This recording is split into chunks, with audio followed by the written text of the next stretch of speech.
आज मैनपुरी आपने कार्यकर्ताओं के साथ ये प्रश्न ठीक नहीं है। किस तरह की मीटिंग करेगा, मतलब क्या होता है? मीटिंग है कार्यकर्ताओं के साथ और अपने मैनपुरी क्षेत्र के लोगों के साथ बातचीत करी है।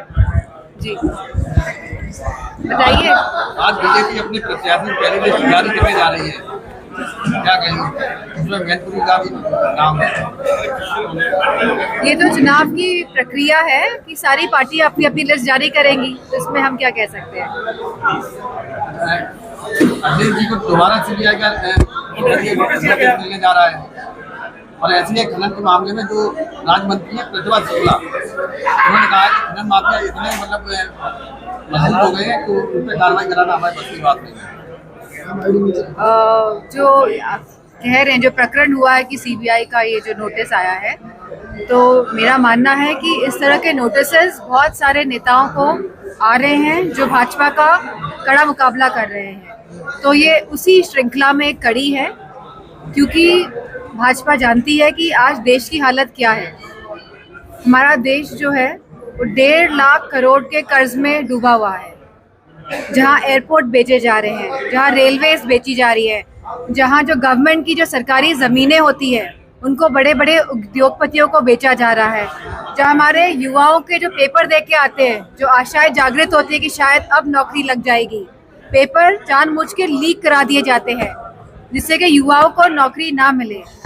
ऐसी योजनाएं लाते हैं अग्निवीर जैसी, जहां गांव की अर्थव्यवस्था, क्योंकि गांव के लोग ही फौज में जाते हैं, किसान का बेटा ही फौज में जाता है, हमारी सरहदों की रक्षा करता है, तो ऐसी योजनाएं लाके गांव की अर्थव्यवस्था को खराब करने का काम करते हैं।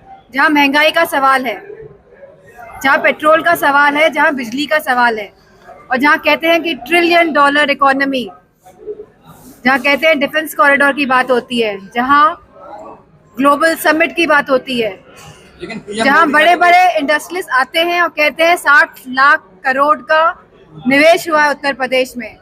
किसी भी इकोनॉमी में अगर निवेश होता है तो वहाँ खुशहाली होती है, वहाँ रोजगार होता है, वहाँ महिलाओं की सुरक्षा होती है, और यह सरकार इन सभी मुद्दों में असमर्थ रही है। लेकिन पीएम मोदी कह रहे हैं कि 10 सालों में 25 लाख लोग जो है वो गरीबी रेखा से बाहर आए हैं। जहाँ वो एक तरफ कह रहे हैं कि 25 लाख लोग, भाजपा वाले कह रहे हैं कि गरीबी रेखा से बाहर आए हैं, वहीं वे कह रहे हैं कि हम 80 करोड़ लोगों को अनाज दे रहे हैं। तो ये किस तरह का कैलकुलेशन है, ये कुछ समझ के परे है। ओबीसी की पार्टी ने 7 मुस्लिम बहुल सीटों पर अपने कैंडिडेट उतारे हैं, इस बारे में आप क्या कहेंगे? मेरा मानना है कि अगर जिन्होंने कैंडिडेट उतारे हैं, जो आप बात कह रहे हैं, अगर वो राउंड द क्लॉक का मतलब रोज लोगों से संपर्क बनाए, लोगों की बातें सुने, उनकी समस्याओं का समाधान करे, तो अच्छा होगा। तो उनकी पार्टी भी प्रोग्रेस करेगी। ये चुनाव टाइम में जो आते हैं तो इससे कोई फर्क पड़ने वाला नहीं है। सांसद जी, आपकी पार्टी के लोगों को भाजपा में कैबिनेट में जगह मिल रही है? जैसे कि राष्ट्रपति जी ने कहा कि पैकेज मिला है, रसगुल्ला मिला है, रसगुल्ले के अंदर क्या मिला है, अब ये बात धीरे धीरे उजागर होगी।